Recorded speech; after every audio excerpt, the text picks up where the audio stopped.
All right, Helena, are you ready to get your Montana back? Are you ready to get your Montana back? Thank you so much, Nick, for that kind introduction. Can you guys hear me okay? Okay. Good. In the back? All right.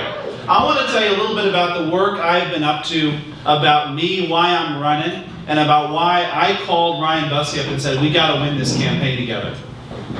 So, as Nick alluded to, the last 3 years, we've seen a tremendous change in Montana.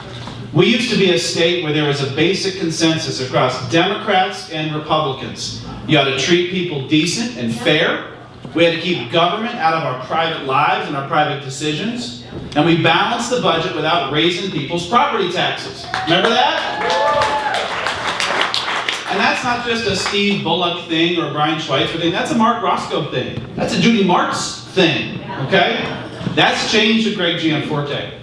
So for the last 3.5 years, I, on behalf of everyday Montanans, have gone to court to fight for our constitutional rights. Because one of the biggest changes is our legislature, now that that veto pen is gone, has passed some of the worst, most unconstitutional laws in the history of our state. And that's got to stop. For someone to vote in a dorm. Imagine the most subversive thing you could do in a student dorm is to register to vote. So we took Governor Gianforte, and Gianforte happily said, oh yeah, let's sign this bill. That's a great idea. No public participation. We don't need that. We took Gianforte to court, and I'm proud to say we beat him. And a whole bunch of folks in the state, myself included, have been working on all kinds of voting rights laws to make sure everyone has their right to vote. Now, another set of cases that's really near and dear to my heart, and I think is really important to this campaign as well, goes back to the part of that consensus I told you about, where we keep government out of people's private lives. Greg Gianforte, time and again, has cheered on the most extreme elements of our legislature, passing abortion restriction after abortion restriction in this state. That's unconstitutional in Montana. And I'm proud to say that I think 8 times now, we've gone to court and we've beaten him every time. We're running because the Montana that you know and love is in peril.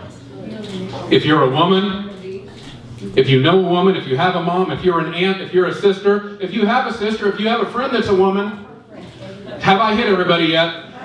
Listen, your healthcare rights, your right to privacy, your right to an abortion, your right to make your own decisions is in peril. It's at risk. And you don't have to take my word for it. Take Greg Gianforte's word for it. May 3rd, he stands up here. May 3rd, stands in front of this big platform with lots of people, and he says his proudest achievement is signing Senate Bill 154. Senate Bill 154 promises to strip the right to privacy from our beautiful Montana Constitution. All right, that is ugliness, it's wrong, and if you really want to be freaked out, I want you to envision going to the doctor's office, and as Raph said, look over and there's Greg Gianforte sitting there. If that won't motivate you to vote, I don't know what will. I want you to know, I'm a kid of public schools. I grew up on a ranch and farm, 10 miles from pavement, 50 miles from the nearest fast food restaurant. I graduated with 16 kids. 16 out of 16 went on to enjoy secondary education, college, JUCO, trade schools, and that happened not because a single one of us was rich. We thought my friend Doug was rich. His dad owned a little grocery store about half this size. We thought, man, he's rich. That's as rich as any of us were. We were just farm kids. We went on to all the things us 16 kids have done because of public education. Right?